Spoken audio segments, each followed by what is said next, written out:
நாம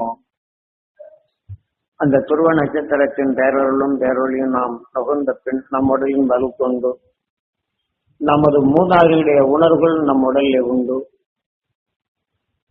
அதன் வலு கொண்டு அந்த ஆன்மாக்கள் உடலை விட்டு பிரிந்து சென்றிருந்தால் அவர்களை இவ்வாறு நாம் எண்ணும் என்றால் அந்த ஆன்மாவை அந்த சப்தரிஷி மண்டலத்துடன்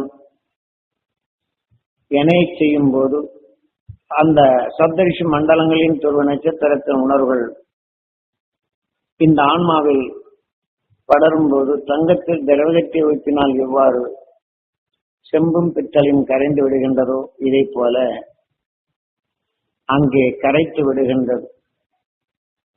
இந்த உடலில் வாழ்ந்த உணர்வின் ஒளி அலைகள் துருவ நட்சத்திரத்தின் ஈர்ப்பு வட்டத்தில் துருவ நட்சத்திரம் உருவாக்கும் உணவினை உணவாக எடுத்து அதன் ஈர்ப்பு வட்டத்தில் அது வளரத் தொடங்குகின்றது.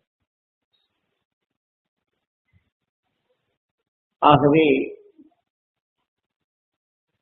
அங்கே கரைக்கப்படும் போது இந்த நேரம் சூரியனுடைய ஒளிக்கதிர்கள் அங்க வரும்போது இந்த உடலிருந்து பிரிந்து வந்த அந்த உணர்வினை சூரியன் கவர்ந்து சென்று விடுகின்றது. அப்போது இந்த மனித உடல் இந்த உணர்வு அங்கே கரைத்தால் அந்த உயிரான்மா அந்த சப்தரிஷி மண்டலத்துடன் இணைந்து அது வாழத் தொடங்கும். நாம் அந்த ஆன்மாக்களை விண்செலுத்தினால் நாம் அந்த துருவ நட்சத்திரத்தின் சப்தரிஷி மண்டலங்களின் அந்த உணர்வை நாம் எளிதில் ஏங்கி பெற்று நமக்குள் தீமைகளை அகற்ற உதவும். அவர்களும் தரவில்லா நிலையை அடைகின்றனர். பின் அந்த உணர்வின் தன்மை நாம் வரிசைப்படுத்தி நம் குடும்பத்தில் இதை போன்று எண்ணி இயங்க நேர்ந்தால் நாம் எளிதில் பெற்று நம் குடும்பத்தில் உள்ள பல சிக்கல்களை நீக்கலாம். நாம் அறியாது சேர்ந்த தீய வினைகளை அல்லது சாப வினைகளை நீக்கலாம். சாப வினைகள் என்பது உதாரணமாக நமக்கு ஒருவர் சாபம் இடுவதும் ஒன்று, பிறருக்கு சாபம் இடுவதை உணர்வுகளை நேசமா பெறும் குடும்பம் இப்படி ஆகும் என்று எத்தனையோ வகையான சாபங்கள் உண்டு. அத்தகைய சாபம் அவர்கள் மற்றொருவர் கொடுக்கும் போது நாம் வேடிக்கை பார்த்தாலும் நமது கண்ணின் கருவிழி அந்த சாபமிடும் மனிதனின் உணர்வை நமக்குள் பதிவாக்கி அந்த உடலை நமக்குள் ஊழ்வனை என்ற வித்தாக பதிவாக்கி விடுகின்றது. பின்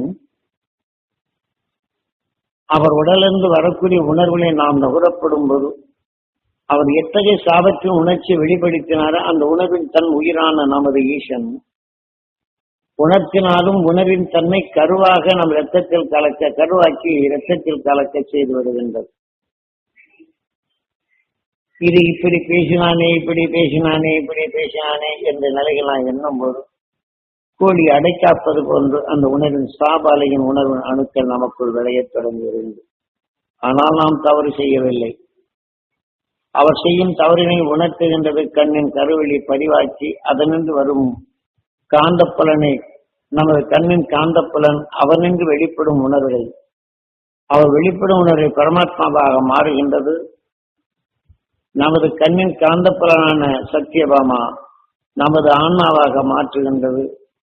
உயிருடன் அது உணரச் செய்யப்படும் போது உண்மையின் உணர்வை நம்மை அறிய செய்கின்றது. சத்தியபாமான உண்மை உணரச் செய்கின்றது. உடலாக அது உருவாக்கும் சக்தியாக அதை மாற்றி விடுகின்றது. ஆகவே எதனை உருவாக்குகின்றதோ அதை மீண்டும் நாம் எண்ணும் போது அதே உணர்வின் தன்னை நுகர்கின்றது. ஆனால் அணுவாகிவிட்டால் அது உணர்ச்சி உண்டி நம் உயிருடன் அந்த உணர்ச்சிகளை தூண்டி கண்வெளி மீண்டும் அதை கவர்ந்து நம் ஆன்மாவாக சேர்க்கப்பட்டு நுகரப்பட்டு அந்த உணர்வின் தன்மை நம் எண்ணங்களாக செயல்பட தொடங்கி விடுகின்றது. இதே போன்ற இயற்கையின் நீதிகள் நடந்து கொண்டிருக்கும் இந்த நேரத்தில் நாம் மூதாதைகளை இவ்வாறு நாம குலதெய்வங்களை நாம் வின் செலுத்த வேண்டும். இப்போது சாங்கிய சாஸ்திரப்படி நாம் மூதாதைகளான ஆன்மாக்கள் இறந்து விட்டால் அது பிண்டம் வைத்து அல்லது புதைத்த நிலையில் கொண்டு பிண்டங்களை செய்து அதற்கு வேண்டிய சாங்கியங்களை செய்து அவருடைய பாவ நிலைகள் இந்த தண்ணீர் கரைத்து விட்டால் கடலில் கரைந்து பாவங்கள் போய்விடும் என்றெல்லாம் சாங்கிய சாஸ்திரங்களை ஆக அந்த சாங்கிய சாஸ்திரத்தில் செய்து கொண்ட பின் நாம் வீடு வந்தால் என்ன செய்கின்றோம்? சிலர் கனவோமம் செய்கின்றனர். அந்த ஓமத்தை செய்துவிட்டு விநாயகர் கோயிலில்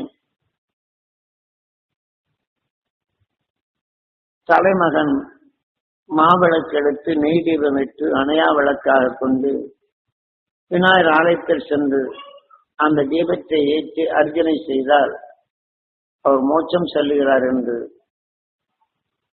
சாங்கிய சாஸ்திரங்கள் செய்கின்றனர். ஆகவே நாம் இந்த ஆன்மாவை நாம செலுத்தும் ஞானிகள் கூறிய வழிப்படி. ஆனால் இத்தகையாக அந்த ஆன்மாக்களை அது தீபத்தை வைத்து அர்ச்சனையோ அபிஷேகமோ செய்துவிட்டால் மோட்ச தீபம் என்று இப்ப சாங்கி சாக்கிய சாஸ்திரத்தில் அவர் மோட்சம் அடைந்து விட்டார் என்ற நம்பிக்கை ஊட்டுகின்றனர். ஆனாலும்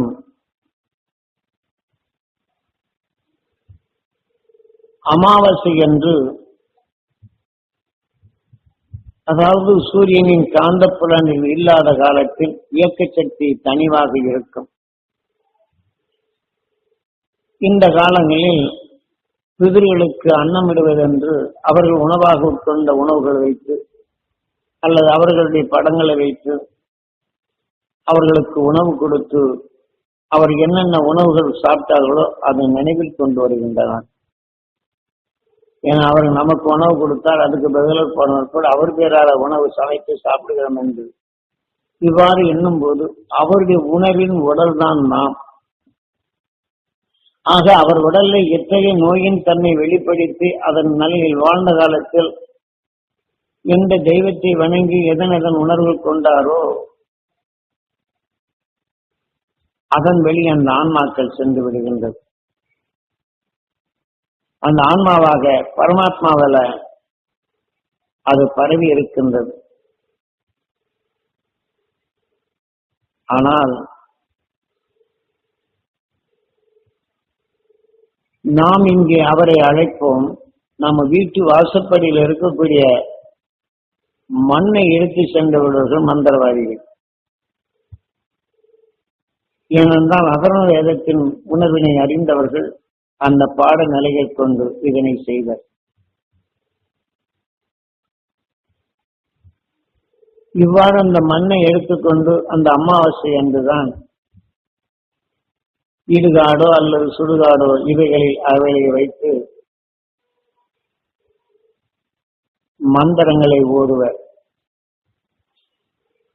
ஆக எந்தெந்த பக்தியில் நாம் இருந்தோமோ, நாம் வாழ்ந்த காலத்தில் தெய்வத்திற்கு இந்த மந்திரம், இதன் நல்வழிக்கு இந்த மந்திரம், இப்படியெல்லாம் நாம் சொல்லியிருப்போம்.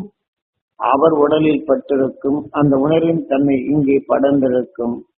ஆக அவருடைய தந்தையார் உடலில் அந்த உணர்வின் தன்மை இங்கே மண்ணிலே பதிந்திருக்கும். இதை எடுத்து அதுக்கு வேண்டிய முறைப்பயிற்சி செய்து இந்த மந்திரத்தை ஓதினார். நாம் குடும்பத்தில் தாய் தந்தையை அழைப்போம். அந்த உணர்வுறப்பொழுது இவர் வலுகொண்ட அதற்கு வேண்டிய சாங்கிய முறைப்படி அந்த அதர்வன வேதத்தின் சட்டப்படி அவர்கள் ஓதினார்கள் என்றால் இந்த ஆன்மாவை அவர்கள் கைவல்யப்படுத்திக் கொள்வார்கள். அந்த கைவல்யப்படுத்தி இந்த மந்திரவாதியுடைய நிலைகளோ சில கருவில் வளரப்படும் போது வளர்ச்சி என்ற நிலைகள் அது வெளிவரும் பிண்டங்களை எடுத்துக் கொள்வர். அதில் இந்த மண்ணின் தன்மையை அங்கே பதிய செய்து இந்த உணர்வின் தன்மை செயலாக்கப்படும் போது அந்த பிண்டத்தில் இருந்து வெளியேறிய அந்த உயிரான்மாவை கவர்ந்துவிடும். அந்த உயிரான்மா அந்த கருவில் வந்துவிடும். இந்த உணர்வின் உணர்வலைகளில் வந்துவிடும். ஏனென்றால் இந்த மனிதனின் உணர்வை அதில் இயக்கப்பட்டு அந்த உயிரை இழுக்கப்பட்டு இந்த உணர்வின் அதை இணைக்கப்பட்டு அதற்கென்ற அதன வேதத்தில் கூறியபடி அந்த கருவினை சில செயலாக்குவார்கள். அதைத்தான் இன்று குட்டிச்சாத்தான் என்று வெள்ளி சூன்யம் ஏவல் என்ற நிலைகளும் ஒரு பொருளை வரவழைப்பதும் இதே போன்ற செயல்களுக்கு அது ஆக்கச்சக்தியாக மாற்றுகின்றன. தீவினை செய்வதற்கும் உதவும். ஒரு பொருளின் தன்மையை இது கவர்ந்து வரும். எமது குருநாதர் சொல்வார் இசப்படி வித்தை என்றும். இதனை வைத்து நாம் செயல்படுத்தும் போது எந்த மந்திரத்தை சொல்லி இவன் வாழ்ந்து அந்த வாழ்க்கையை வாழ்ந்தானோ அவன் மடிந்த பின் இதே உணர்வினை எடுத்தால் அவனும் கைவல்யமாகிவிடான். இது சாகா கலையாக மாறி மனிதனுக்கு வந்த தீய வினைகள் மீண்டும் தீயதை நிலைகளை மாற்றிக் கொண்டிருக்கும். அதுக்கு வேண்டிய உபகரணங்கள் சிலவற்றை வைக்கும்போது அதே உபகரணத்தை வைத்து மீண்டும் அழைத்தார்கள் என்றால் அந்த செயல்களை அது செயலாகும். ஏனென்றால் அதை நான் சொல்ல விரும்பவில்லை. இதே போன்ற சில செயல்கள் நடப்பதுதான் பில்லி சூன்யம் என்றும் ஏவல் என்றும். ஏவலில் நல்லது சொல்லி நல்ல உணர்வினை பிரித்து ஏவல் பண்ணால் சிலர் உடல் உள்ள தீமைகள் போகும். ஆனால் அது சிறிது காலமே நிலைக்கு முழுமையாக செல்லாது. இதை போன்ற சில வேலைகள்தான் இந்த உலகம் முழுவதுக்கும் நடைபெறுகின்றது. இது ஆண்டவன் அருள் என்றும் கூறுகின்றனர். இதே போலதான் மனிதனுக்குள் மனிதன் உருவான அந்த உணர்வின் தன்னை நாம் செயலுக்கு வந்துவிடுகின்றோம். இப்போது மனிதனின் உடலில் விளைந்த உணர்வின் தன்மை ஒரு மாட்டின் நிலையில் நாம் உற்று பார்க்க செய்து அந்த உணர்வின் தன்மை நாம் பதிந்து விட்டால் அந்த மாடு இறந்தால் அதனுடைய உயிரான்மா நம்ம உடலுக்குள் வந்துவிடும். இதே போல மனித உணர்வு விளைய செய்த அந்த உணர்வினை எலியின் உணர்வுக்குள் ஓதப்பட்டு அதன் உணர்வின் அறிவாக எலியையும் இயக்கச் செய்கின்றான், குருவியும் இயக்கச் செய்கின்றான், புறாக்களையும் மற்ற கிளிகளையும் உருவாக்குகின்றான்.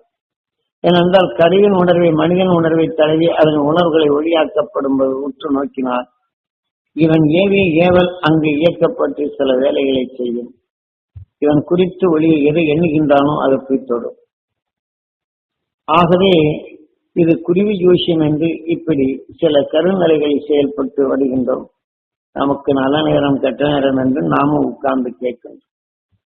ஏனென்றால் இத்தகைய தீய வினைகள் நாம் சிக்குண்ட நாம் அடிக்கடி இதனை உணர்வை எவர் நுகர்கின்றனரோ நாம் மடிந்த பின் இதை வரையில் தான் நாம் சிக்க நேரமே தவிர நமது உணர்வுகள் மாறுவதும் மீண்டும் இந்த உயிர் சிலது காலங்களில் நாம் தேளாகவோ பாம்பாகவோ மற்ற நிறையாகத்தான் பெற உருவாக்க நேரம் நமது உயிர் உருவாக்கிவிடும்.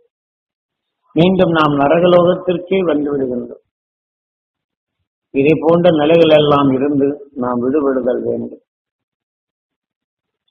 இன்று உதாரணமாக ஜோசியம் ஜாதகம் என்ற நிலையில் நீங்கள் பார்க்கின்றீர்கள்.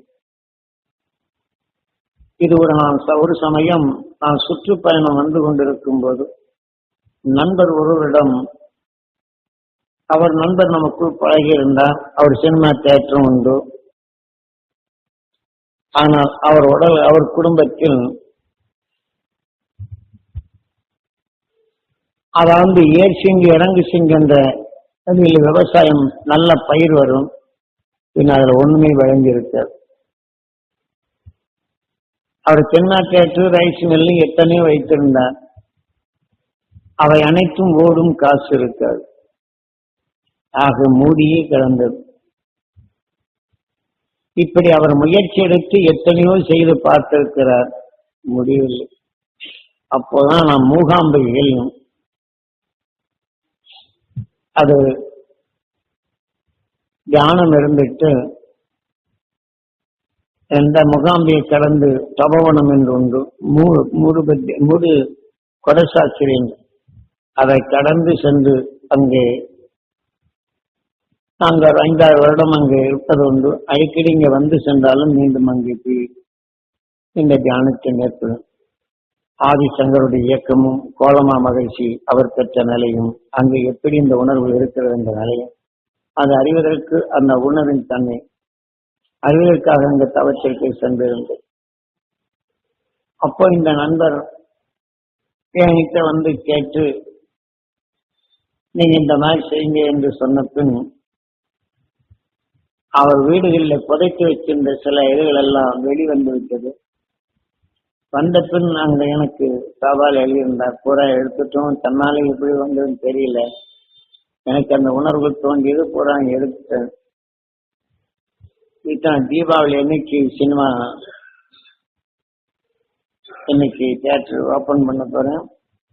அந்த சமயம் சாமி வரணும் அப்படின்னு சொல்லிங்க. அப்ப நான் அங்கிருந்து முகாம்பியில இருந்து பண்ணாரியில இருந்து கேம்ப் போட்டிருந்தேன். அங்க தங்கி இருக்கும் போது இது என்ன நடக்குது அந்த பார்த்து, அதுக்கப்புறம் தீபாவளி மத்தியானம் 2 மணிக்கு வர்றேன் அப்படின்னு சொல்லி நீங்க படம் ஓட்டுறாங்க. படம் ஓட்டுனா சத்தம் இருக்காது, சவுண்ட் இருந்தா படம் தெரியாது. டிக்கெட் ஃபுல்லா கொடுத்துருக்குறாங்க, ஆனா படம் ஓட மாட்டேங்குது. இருக்கிறவங்களும் பொறுமையா வந்து தியேட்டர் கல்ல அடிக்கிறதுக்கு ஆரம்பிச்ச காசை கொடுக்குது. இந்த மாதிரி சூழ்நிலையில இருக்குது. அப்புறம் நான் நேரா வந்தேன். அவர் சொல்லியிருக்கேன், இந்த மாதிரி சாமி வருவாரு, வந்த தியேட்டருக்குள்ள விட்டுருங்க, இல்லைன்னு என்ன கூப்பிடுங்க. நான் போன உடனே தியேட்டருக்குள்ள போய் உட்கார்ந்துட்டேன். உட்கார்ந்த உடனே படம் பாட்டுக்கு தாராளமா ஓடுது. நல்லா ஓடின உடனே விழுந்தடிச்சு ஓடி வந்திருக்கேன். அவர் வந்த உடனே யாராவது இந்த மாதிரி வந்தாங்களா, நாமங்க சாமி உள்ளுக்கு போய் உட்கார்ந்துருக்காங்க. அப்புறம் உள்ளுக்கு வந்த படம் முழுவதுக்கும் பார்க்குற வரையிலும் பார்த்துக்கிட்டு இருக்கும்போது அவர் இந்த ஜோசியம் ஜாதகம் இதெல்லாம் அடிக்கடி அவர் பரிசு, இவருடைய நட்சத்திரம், இவர் பேரு, இவருடைய பூர்வ புண்ணியம், ஏதாவது வழிங்கிறவர்கள சொல்லால் இங்க பதிவு செய்திருக்கிறார். அதனால் இவரும் தேட்டர் வச்சிருக்காரு. இவருக்கு ஆகாதவர், இவர் ஜோசியம் பார்க்கிறாரு, இவருக்கு ஆகாதவர் அவர்கிட்ட அந்த குறிப்பை எடுத்து இது என்ன செய்யுது அப்படின்னு சொல்லி இதே ஜோசியக்காரு அவருக்கு சாதகமா கொஞ்சம் காசை வாங்கிட்டு இவருடைய தேட்டரவே சூன்யமாக்கவும், இவருடைய விவசாயத்தை நாசியாக்கவும், இதெல்லாம் சூன்யம் ஏவல் பண்றது, இந்த மாதிரி செய்து வச்சுட்டாங்க. அதுக்கு அவர் துட்டு கிடைக்குது. ஆனாலும் அவர் அந்த ஜோசியக்காரு ஜாதகம் பார்க்குற தான் நல்லா பேரும் புகழும். புத்தியாத்தான் வச்சு நீங்க நினைச்சதெல்லாம் சொல்றது, இதெல்லாம் சொல்றது இல்லை. ஆக பெரிய ஜோசியக்காரரு ஜாதகம் நல்லா பார்க்கிறாரு, ஜாதகம் தெளிவா சொல்றாரு. ஜாதகம் பார்க்கறதுல இப்படி எல்லாம் சில வேலைகள் உண்டு. அந்த கருவித்தைகளை பார்த்து ஜாதகத்தை பார்க்கிறோம். ஏன்னா அந்த அனுபவத்தில் உங்களை சொல்றேன். ஏன்னா ஜாதகம் பார்க்கறவங்க எத்தனை பேர் கெட்டிருக்காங்க, ஜாதகம் பார்த்து எத்தனை பேர் குணம்னு தொலைஞ்சிருக்கு, அந்த நம்பிக்கையில எத்தனை பேர் தன்னை இழந்து எத்தனை பேர் அவதிப்பட்டிருக்காங்க, அவங்கவுங்க அனுபவிச்சவங்களுக்கு தான் தெரியும். ஏதோ 1000ல் 1 2 தப்பி தவறி நடந்திருக்கும், நல்லது. ஆனால் இந்த மாதிரி அங்க போன ஏற்பாடு அவருடைய நண்பர் வீட்டுக்கு அங்க வந்திருக்காரு. வந்த உடனே அங்கே நான் போவேன். நான் அந்த சமயத்தெல்லாம் வெளியில வர போகும்போது என்னுடைய உண்மையை சொல்ல மாட்டேன், சாமியார்னு சொல்றது இல்லை. அரசியலை பற்றி நிறைய பேசுவேன், அதை தவிர வேற எங்கேயும் வெளியே சொல்ல மாட்டேன். அரசியலை பற்றி ரொம்ப கடுமையா பேசிட்டு, ஆனா பிறருக்கு நான் இந்த சாமிங்கிற நிலையே தெரியாது. ஆனா இவர் வந்து அந்த சாமிங்கிற வகையில தியேட்டர்ல சொன்னதுதான் தெரியும். அதே சமயத்துல அவருடைய நண்பர் வந்து அந்த ஜோசியக்கார் சொல்றார், இப்ப எனக்கு வீடு போறதுக்கு கண் தெரிய மாட்டேங்க, இந்த பக்கம்தான் எனக்கு வர்றது கண் தெரியுது. என்னன்னு கேட்டாரு. நான் இன்னென்ன தவறெல்லாம் செய்திருக்கிறேன், அவருக்கு கெடுதல் செய்தேன், அவர் தன்னால் வெளிப்படுத்துறார். இந்த மாதிரி ஒரு சாமியார் உட்கார்ந்து, நான் எந்த சாமியார் இருப்பீங்க, இல்ல உங்க கடைக்குள்ள அவர் அடிக்கடி வந்திருக்காரு, நான் கூட உங்க கடையில வந்து பேசிட்டு இருந்து பார்த்திருக்கிறேன் அப்படின்னு சொல்லியிருக்கேன். ஆனா அதை சொல்லிட்டு அப்படியா சரி போய் பார்க்கலான்னு இந்த பக்கம் தான் வர்றாரு, அந்த பக்கம் போனா கண்டு என்ன. அப்புறம் அங்கிருந்து வந்த உடனே இந்த சாமியை நான் பார்த்து மன்னிப்பு கேட்கணும், நான் காசை வாங்கி இத்தனை துரோகம் செய்தேன் அப்படின்னு அவர் சொல்றாரு. அவர்கிட்ட சொன்ன உடனே கூப்பிட்டு வந்தாங்க. நான் தியேட்டருக்குள்ள உட்கார்ந்துருக்கேன். வந்தார். வந்த உடனே வந்து நமஸ்காரம் பண்ணிட்டு, இந்த மாதிரி நான் பாவங்கள் நிறைய செய்தேன், நான் ஜாதகம் பார்த்ததோடு மட்டும் இல்லாத என் கணசனுடைய ஆசைகள் ஒருவருக்கொருவர் அங்க போய் கேட்டு அவங்களுக்கு இதை செய்து அதுக்கு வேண்டிய தீயவினைகளை செய்தேன். அது இப்போ எனக்கு இந்த பக்கம் போறது கண் தெரிய மாட்டேங்க, எனக்கு இந்த மாதிரி அப்பதான் அவர் செய்த உணர்வின் தன்மை அவருக்குள்ளுக்க அதை அந்த உணர்வுகள் வெளிவந்த பின் எல்லாத்தையும் சொன்னார். என்னை மன்னிச்சிருந்து இனிமேல் இந்த பாவ செயலை செயல்படுத்த மாட்டேன் அப்படின்னு கேட்டார். சரின்னு சொல்லி ஆசீர்வாதம் பண்ணி, இனிமேல் யாருக்கும் இந்த தீங்கை செய்யாத, ஜாதகத்தை தொடாத. நீ ஜாதகத்தை என்ன மீண்டும் இந்த காசு ஆசைதான் வரும். ஏன்னா ஜாதகக்காரி யாராகிட்ட போறான்னு ஆகாதவங்களுக்கு சில கிராமங்கள் அவர்கிட்ட கேட்டு அவர் நட்சத்திரம் என்ன ஏது அவருடைய உணர்வுகள் என்னங்கிறது எல்லாம் அடுத்த வயசுல தெரிந்து கொண்டு இந்த மாதிரி தப்பு செய்வாங்க. லாட்ஜிகள் உட்காந்து செய்யறாங்க பாருங்க, இவங்களெல்லாம் இந்த மாதிரி நிலைகள் ஏராளமா உண்டு. ஒன்றும் தெரியாத மாதிரி சொல்லுவாங்க. ஆலயம் கோயில்களுக்கு போற பக்கத்துல இந்த சில இதுகள் எல்லாம் சொல்லுவாங்க. இந்த பக்தி நிலையில் போனோம்னா ஆண்டவன் எனக்கு சொல்றாரு என்று சொல்ல போகும்போது இந்த வேலையெல்லாம் செய்வாங்க. இதே மாதிரி பழனியில் ஒருவர் இருந்தார். அவர் மிலிட்டரி போய் சொன்ன அதுன்னு சொல்லிடுறார். சில இதுகள்லாம் ஜோசியங்களை சொல்லிட்டு இருப்பார். ஆனால் அவங்களுக்கு வர்றது என்ன செய்து, இந்த இது இப்படி நடக்குது அப்படி நடக்குதுன்னு எல்லாம் சொல்லுவார். உங்க வீட்டுல இது மாதிரி இந்த சக்கரத்தை வச்சு இது பண்ணா உங்களுக்கு நல்லதா இருக்கும் அப்படின்னு சொல்லி காசுகள் வாங்குவார். ஆனா இவருடைய தெரிஞ்சுட்டு அவங்க போயிட்டு வர்றாங்கல்ல கோயில, இந்த கோயிலுக்கு போறாங்க, இவன் எப்படிதான் நடக்குதுன்னு இங்க வந்து கேட்பார். அதுக்கு தகுந்த மாதிரி செய்து சில வேலைகளை செய்வார். அப்ப நான் சித்தாய் இருக்கும்போது நான் அப்ப சொன்னேன், நீ அற்ப காசுக்கு நீ இதை செய்யற, இந்த வினைகளை நீ எப்படி என்ற நிலையில் நீ தெரிஞ்சுட போற பாரு. அதெல்லாம் என்னால எதை வேணும்னா செய்ய முடியும். கடைசியில என்ன செய்திருக்காருன்னா, இவர் இன்னொரு விடுதலை செய்து ஒருவனை இறப்பதற்காக இவனிடம் சக்தியை வாங்கி வச்சு அதே வையாபுரி குளத்துல வச்சு செல்றான். அவன் அங்கேயே செத்து மடிந்தான். சொன்ன விதைச்ச நீ உன்னுடைய விதை சிறிது காலம் செல்லும், இது ஒன்னிலே வைக்கும், ஆனா நீ முழுமையை கற்றுக்கொள்ளல, இதை குறித்து இன்னொருட நீ வாடகைக்கு வாங்கி இந்த வேலை செய்த அப்படின்னு. இதே மாதிரி பழனி பஸ் ஸ்டாண்ட்ல பார்த்தோம்னா அவர் 2 சம்சாரம். சார் இங்க வாங்க அப்படின்னாங்க. நீங்க உங்க பாக்கெட்ல வச்சிருந்த காசெல்லாம் காணாம போட்டுங்க. அதெல்லாம் இல்லை, நீ பாருங்க அப்படின்னாங்க. பார்த்த உடனே உங்க காசு உங்க பாக்கெட்ல என்னென்ன நம்பர் உள்ள காசு இருக்கு பாருங்க அப்படின்னா. காணாம போட்டு சொல்லிட்டு உங்கள என்னென்ன நம்பர் உள்ள காசு இருக்குன்னாங்க. பார்த்தோன்னா அதை எடுத்து சொன்ன உடனே நம்பிக்கை வந்தது. அப்புறம் போனது வந்ததெல்லாம் சொல்லுவார். எல்லாத்தையும் நடந்தது, சண்டை போட்டது, போனது, எதெல்லாம் இவன் வாழ்க்கை நடந்தது சொல்லணும். அது மாதிரி முருகன் உங்களுக்கு அருள் கொடுத்துருக்கிறாருங்க. சரி மலை போயிட்டு வாங்க, நல்லா தான் போயிட்டு வாங்க அப்படின்னா. இப்போ அதுக்குள்ள இந்த கவிழ்ச்சி பண்ணிட்டேன்னா இந்த மாதிரி உங்களுக்கு எதிரி இருக்கிறாங்க, அதெல்லாம் நடக்கிறதுக்கு ஒரு எதிர்ப்பு 500 ரூபாய் கொடுங்க, அதுக்கப்புறம் எனக்கு நல்லதானத்தை கொடுத்துட்டு அதுக்கு ஒரு நான் சத்து தரேன்னு சொல்லிட்டு ஒரு நாளைக்கு வர்றவங்க எல்லாம் போய் தட்டி வைப்பாங்க. இந்த மாதிரி ஜோசியங்கள்ல நிறைய உண்டு. ஏனென்றால் இதை போல கருவித்தைகளை வைத்து அந்த உணர்வின் தன்மை பாய்ச்சி இப்படி செய்யும். இப்படி சமுதாயத்தின் மத்தியில் எத்தனை பேர் கோயில்கள் பக்கம் போயாச்சுன்னா இந்த ஜோசியம், ஜாதகம், மந்திரம், தந்திரம், ஏதல், பள்ளி சங்கம், ஏன்னா இந்த பக்தர் வர்றாங்கல்ல, இதை வச்சு ஏமாற்றி இதுதான் கடவுள் என்ற நிலைகளை முருகனை சொல்றாங்க. அப்புறம் இன்னொரு இடத்துல என்ன செய்யறாங்க, உட்கார்ந்து முருகா வாடா அப்படிங்கிறான், தீபத்தை பொறுத்துறாங்க, டக்குன்னு அந்த கற்பூரம் எரியுது. ஆக உனக்கு காசு கொடுத்திருக்கிறாரு நல்லா இருக்குன்னு சொல்லிட்டு அதை ஏதோ 2 சொல்லிட்டு காசு வாங்குறோம். இப்படி இதுகெல்லாம் நாம இந்து ஆலயங்கள்ல நல்ல பண்புள்ள ஆலயங்கள்ல என்ன செய்யறாங்க, அவன் பேரை சொல்லி ஏமாற்றும் போது அந்த பக்தி கொண்ட மக்களும் அதில் ஏமாற்றம் அடைந்து உண்மையின் உணர்வை அறிய முடியாதபடி இந்த உடலின் ஆசைக்கு இதுல சிக்கப்பட்டு நமது பண்புகளை இழந்த நிலைகள் இருக்கிறார். பெரும்பகுதி பாருங்க, திருவண்ணாமலை ஆனாலும் சரி, பழனி ஆனாலும் சரி, திருப்பதி ஆனாலும் சரி, இப்படி பல பேர் அங்கிருந்து இந்த வேலைகளை செய்யும்.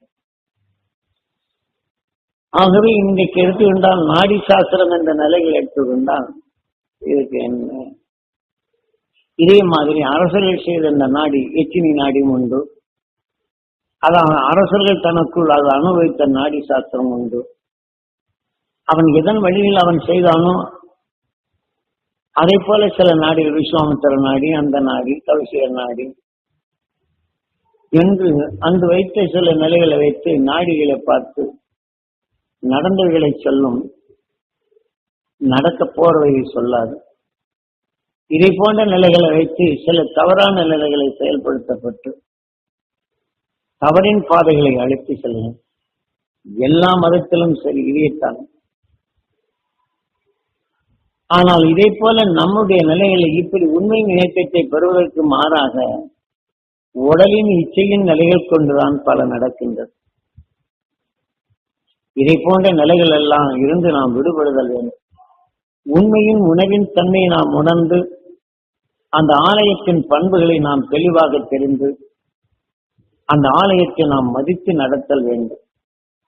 நமக்கு எந்த தெய்வ குணத்தை பெற வேண்டும் என்று அங்கே சிலையை வைத்தார்களோ அந்த குணத்தை நாம் பெறுவதற்குண்டான முயற்சிகளை நாம் மேற்கொள்ள வேண்டும். ஆகவே இதன் வழிப்படி நாம் அந்த முயற்சிகளை நாம் செயல்படுத்தி அந்த உண்மையின் நமது பக்தி இந்த தெய்வ குணத்தை பெற வேண்டும், அந்த தெய்வ நிலைகளை பெற வேண்டும், இங்கே வருவோர் நலம் பெற வேண்டும் என்ற எண்ணத்தில் தான் நாம் இருத்தல் வேண்டும். ஆகவே நாம் செய்யும் இவையெல்லாம் நாம் சாங்கி சாஸ்திரங்களால் சிக்கொண்டு இதை போன்ற நிலைகளிலிருந்து தான் எல்லா நிலைகளிலும் எல்லா மதங்களிலும் உடலிருந்து பிரிக்கப்பட்ட அந்த ஆன்மாக்களை தான் சில மந்திர ஜாலங்களை செய்து இதுதான் ஆண்டவன் செயல் என்ற நிலைகள் வருகின்றது. இதை போன்ற நிலைகள் எல்லாம் இருந்து நாம் விடுபட்டு நாம் அந்த அருண் ஞானத்தை நாம் பெறக்கூடிய தகுதிகளை பெறுதல் வேண்டும்.